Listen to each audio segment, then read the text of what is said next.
जब मैं सड़क पर आई तो ठंडी और ताजी हवा के स्पर्श मात्र से ही मुस्कुरा पड़ी। तभी मेरी नजर एक ज्योतिष केंद्र पर पड़ी तो वहां जाने से मैं खुद को रोक न सकी। अपने आप ही मेरे कदम उधर बढ़ गए। मैंने देखा वहां भीड़ नहीं थी।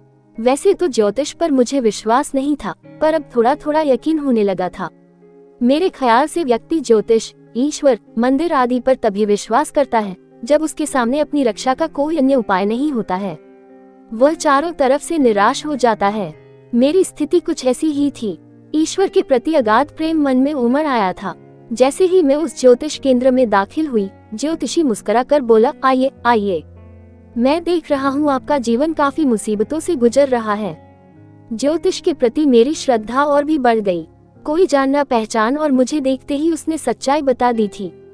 मैंने कहा, पंडित जी, क्या हाथ की रेखा भी देखते हैं आप? मैं सिर्फ हाथ ही नहीं बल्कि मस्तक की रेखाएं भी देखता हूँ। आपके मस्तक की रेखाएं बता रही हैं कि आपका दैहिक संबंध अनेक पुरुषों से रहा है। पहले आपको इसमें रुचि थी, पर अब नहीं है। आप चरित्र की ठीक नहीं हैं, पर मन की बहुत अच्छी हैं। ज्योतिषी के ये कहते ही मैंने हाथ उसके आगे बढ़ा दिया। पंडित जी, आप तो मेरे बारे में बहुत कुछ जानते हैं। हस्तरेखाओं पर नजर डालते हुए ज्योतिष बोला, आपके हाथ से कई लोगों का खून हुआ है, लेकिन इसमें आपका कोई दोष नहीं रहा है।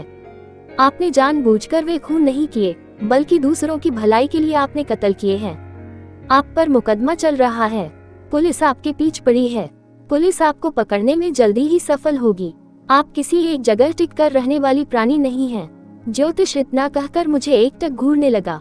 फिर कहने लगा, आपका पूरा जीवन संघर्षों की भेंट चढ़ जाएगा। आपका अंत कैसे होगा यह मैं नहीं बता सकता, क्योंकि यह मेरे पेशे के खिलाफ है। ज्योतिषी चुप हो गया। मैं भी इससे अधिक कुछ जानना नहीं चाहती थी। जो भविष्य के गर्भ में था, उसको जान लेने के बाद तो जीवन सार्थकता ही समाप्त हो जाती है। कुछ तो रहस्य व्यक्ति के सामने होने ही चाहिए। रहस्य, रोमांच ही तो जीवन है। मैंने पंडित जी को 200 रुपए दिए और ज्योतिष केंद्र से जाने के लिए उठ खड़ी हुई। तभी पंडित जी ने टोक दिया, मुझे पूछना तो नहीं चाहिए, लेकिन क्या करूं, आदत से मजबूर हूं। क्या आप इसी शहर की रहने वाली है? और कौन कौन है आपके परिवार में? हाँ, मैं पिछले 2 माह से इसी शहर में है। मेरे परिवार में कोई नहीं है। मैं ज्योतिष से नफरत करती थी, पर यह विद्या कितनी अमूल्य है। अच्छा, मैं फिर को मिलूंगी। इतना कहकर मैं जैसे ही दरवाजे की ओर बढ़ी, वह ज्योतिषी भी मेरे पीछे हो लिया। मैंने मुड़कर कहा, आप क्यों कष्ट कर रहे हैं? ये तो मेरा फर्ज बनता है। चलिए, मैं आपको कुछ दूर तक छोड़ दूं। आप इतनी खूबसूरत हैं कि कौन नहीं आपके साथ कुछ पल बिताना चाहेगा। ज्योतिषी अचानक ही इतना बदल गया कि मैं आश्चर्यचकित रह गई। ज्योतिष के इतने अच्छे जानकार व्यक्ति की कमजोरी भी खूबसूरत और युवा स्त्री है। मैं यही सोचती हुई बोली, पंडित जी, पराई स्त्री की प्रशंसा करना ठीक नहीं, ये तो आपको मालूम ही होगा। आप लौट जाए। आप तो बुरा मान गई। जो चीज सुंदर होगी उसी की तो प्रशंसा की जाएगी। देखिए, मैं अपनी पत्नी से अलग रह रहा हूँ। आपका इस संसार में कोई है नहीं, फिर हम दोनों साथ क्यों न रहें? ज्योतिषी यह कहते कहते मेरे काफी नजदीक आ गया था। मैं सोच रही थी, यह ज्योतिषी सच ही कह रहा है। साथ साथ रहने में बुरा ही क्या है? ज्योतिषी अकेलेपन से शायद ऊब गया है। मैं भी भागदौड़ की इस जिंदगी से जार जार हो गई हूँ। ये तो मेरे अज्ञातवास का समय है। वैसे भी मेरा अधिकांश समय अयाश और विलासी मर्दों के साथ गुजरा है। जब मैं एक ज्ञानी पुरुष के साथ रहेंगी तो शायद जीवन का अर्थ समझ में आ जाए। यही सोचकर मैं सहसा ही बोल पड़ी, मैं कल से आपके साथ रहना शुरू कर दूंगी। अब तो आप लौट जाए। ज्योतिष बहुत खुश हुआ और लौट गया। फिर मैं अगली शाम को उस ज्योतिषी के यहाँ रहने के लिए आ गई। मेरी यह हार्दिक इच्छा थी कि मैं ये जानूं कि कर्मकांड के जानकार लोग कैसे होते हैं। दूसरों को उपदेश देने वाले खुद उसका पालन कितना करते हैं। ज्योतिषी ने कहा, आप बाथरूम में जाकर नहा धोकर पवित्र हो जाए, फिर हम कुछ ध्यान योग की बातें करेंगे। मैं नहाने चली गई। कोई 15 मिनट जब बाथरूम से निकली तो देखा ज्योतिषी सिर्फ लंगोट पहने बैठा ध्यानमग्न है। मेरे पैरों की आहट से उसकी आंखें स्वतः ही खुल गई। वह मुस्कुरा कर बोला, आप भी वस्त्र उतार ध्यानमग्न हो जाए। ये सुनते ही मैं आश्चर्य से बोली, क्यों? वस्त्र उतारना क्या बहुत ही जरूरी है? ध्यान में तो ऐसे भी बैठा जा सकता है।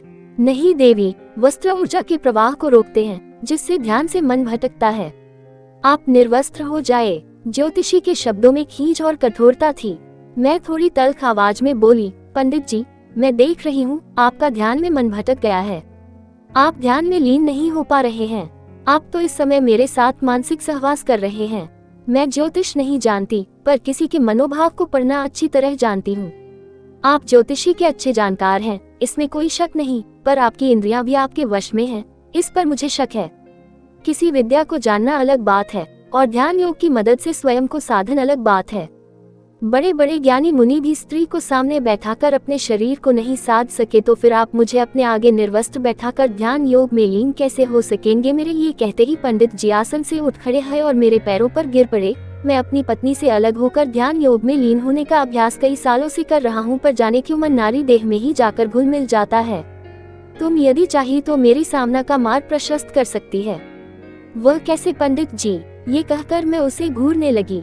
मुझे तृप्त कर, मेरी इंद्रियों को यौन मुख का स्वाद चखा कर। तुम मेरे भटकाव को रोक सकती हो, लेकिन मैं ही इसका माध्यम क्यों बनूं? आप शादीशुदा हैं, अपनी पत्नी को इसका माध्यम क्यों नहीं बनाते? वह कुरूप है और कुरूपता से मुझे नफरत है। मुझे तो तुम जैसी सेक्सी और खूबसूरत युवा स्त्री की तलाश है। पंडित जी यह कहकर मेरा मुंह देखने लगे। आप तो ज्ञानी हैं। सेक्स का देह से संबंध होता है, मन से लगाव होता है। सौंदर्य से उसका क्या लेना देना है? लेना देना आंखों से ही सुंदरता और कुरूपता का बोध होता है, फिर सेक्स का जन्म होता है। जब सुंदर चीजें पसंद करती हैं, तो पर अपनी पसंद मन को बताती हैं और मन उनका इशारा पाते ही शरीर में उत्तेजना भरना शुरू कर देता है। तुम्हारा खूबसूरत बदन मेरी आंखों को भाग गया है। मेरा मन पिघल रहा है और शरीर में उत्तेजना, एक अजीब सी गुदगुदी भर रही है। क्या मुझ में कोई कमी है जो तुम मुझसे यौन संबंध बनाने में सहम रही हो? पंडित जी के इतना कहते ही मेरी नजर अनायास ही सामने वाले कमरे की ओर चली गई। पंडित जी तिलमिलाते हुए उठे और उस कमरे का दरवाजा बंद कर दिया। मेरी खोजी निगाहें न जाने क्यों बार बार उधर ही जाना पसंद कर रही थी। पुरुषों के साथ रहते हुए कई साल हो गए थे। उनके अनेकों रंग मुझे देखने को मिले थे। पंडित जी भी तो पुरुष ही थे। उन पर मेरा शक करना स्वाभाविक था। मैंने अपनी कमर पर हाथ फेरा। पिस्तौल सही सलामत था। मैं बुदबुदाई, आखिर उस कमरे में ऐसा क्या है जो पंडित जी ने उठकर दरवाजा बंद कर दिया? ये पंडित जानकार तो है, पर इसके साथ ही खतरनाक भी लगता है। मुझे उस कमरे में जाकर देखना चाहिए कि वहाँ ऐसा क्या है जिसे ये पंडित मुझसे छिपाना चाहता है। और यही सोचती हुई मैं उस कमरे की ओर बढ़ गई। पंडित जी ने उठकर मेरी बांह पकड़ ली। उस कमरे में जाने की कोशिश न करो। वहाँ बैठकर मैं तंत्र विद्या की साधना करता हूँ। मैं उस कमरे में अवश्य जाऊंगी। आप मेरा हाथ छोड़ दीजिए। मैंने विरोध करते हुए कहा तो पंडित जी पसीना पोंछने लगे और गुस्सा करते हुए बोले, मैं ज्योतिषी के साथ साथ एक तांत्रिक भी हूँ। तुम्हें चाहूँ तो यदि तबाह कर सकता हूँ।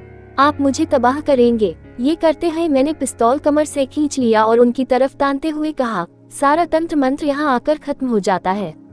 मेरा रास्ता रोकने की कोशिश की तो तुम्हारा भी वही अंजाम होगा जो मेरे जीवन में आने वाले अन्य पुरुषों का हुआ है। ये कहकर मैं कमरे में आ गई। अंदर घुसते ही मेरी नाक दुर्गंध से भर गई, जैसे मैं किसी मुर्दाघर में घुस आई हूँ। मैंने कमरे में चारों तरफ नजरें दौड़ाई तो एक प्लेट में मांस के टुकड़े दिखाई दे गए। मुझे आश्चर्य हुआ, एक ज्योतिष और शास्त्रों का ज्ञाता पंडित मांस भी खाता है। जरूर यहाँ किसी की लाश छुपाकर रखी गई है। तभी मैं कमरे के एक कोने में एक स्त्री की लाश देखकर चीख पड़ी। उसकी कमर के नीचे का हिस्सा कटा हुआ था। शायद प्लेट में रखा मांस उसी लाश का था। मैं बाहर आकर बोली, ढोंगी पंडित, सच सच बता, वह लाश किसकी है? तेरा उससे क्या रिश्ता था? तुमने झूठ बोलने की कोशिश की तो सारी गोलियां तेरी खोपड़ी में उतार दूंगी। ये कहते हुए मैंने उसकी खोपड़ी पर पिस्तौल का अलगा सिरा टिका दिया। पंडित थर थर कांप रहा था। कांप भी तो गुस्से से मैं भी रही थी। पंडित सूखे होठों पर जीभ फेरते हुए बोला, वह लाश मेरी पत्नी की है। मैंने उसे जान से मार दिया है ताकि उसे मांस तंत्र विद्या की साधना में इस्तेमाल कर सकूं। मैं उसका मांस खाने के बाद तंत्र विद्या की साधना करता हूँ। ढोंगी तांत्रिक, कोई भी विद्या पवित्र होती है, उसका अपवित्रता से कोई रिश्ता नहीं होता है। तुमने अपनी पत्नी को इसलिए मार दिया कि तू दुनिया का महान तांत्रिक बन जाएगा। तू तांत्रिक बनकर किसका कल्याण करना चाहता है? अपना, समाज का, या फिर अपने पुरुष अहम का? मैं बोल भी रही थी और क्रोध के मारे थर थर कांप रही थी। इतना करुण और विभत्स दृश्य मैंने अपने जीवन में नहीं देखा था। आज भी पढ़े लिखे बुद्धिजीवी लोग तंत्र साधना के नाम पर अपनी पत्नी तक का भी कत्ल करने में संकोच नहीं करते हैं। यह मेरी सोच के बाहर की बात थी। तभी वो पंडित मुझे घूरते हुए कहने लगा, वो इसका विरोध करती थी, मुझे अंधाविश्वासी और ढोंगी कहकर कर अपमान करती थी। तब मैंने सोचा, मुझे एक ताज़ा शव की जरूरत है। पत्नी से ज्यादा सुलभ दूसरा कौन हो सकता है। मैंने एक रात उसकी हत्या कर दी। उसकी मृत्यु मेरे ही हाथों लिखी थी। उसकी कुंडली में यही लिखा था कि उसे उसका पति ही मारेगा। बस मैंने वही किया जो विधाता ने लिखा था। तू कौन होती है, मेरी साधना और विधाता के कार्यों में दखल देने वाली। ये कहकर उसने मुझे एक जोर का धक्कर दे दिया। मैं गिरते गिरते बची, लेकिन पिस्तौल हाथ से छूट गई। पंडित बड़ी फुर्ती से पिस्तौल की ओर झुका, पर मैंने आगे बढ़कर पिस्तौल पांव से दबा दिया और मैंने भी उसे एक जोर का धक्का दे मारा। पंडित धड़ाम से फर्श पर चारों खाने गिरा। इतने में मैंने पिस्तौल उठा लिया और उसे प्यार से चूमा, फिर सारी गोलियां उसके सीने में उतार दी। आज मैंने एक ऐसे व्यक्ति का कत्ल किया था जो समाज को ज्योतिष और तंत्र के नाम पर दीमक की तरह चाट रहा था। पिस्तौल से निकली गोलियों की आवाज मेरी परेशानी का कारण बनती। इससे पहले ही मैं वहां से भाग निकली।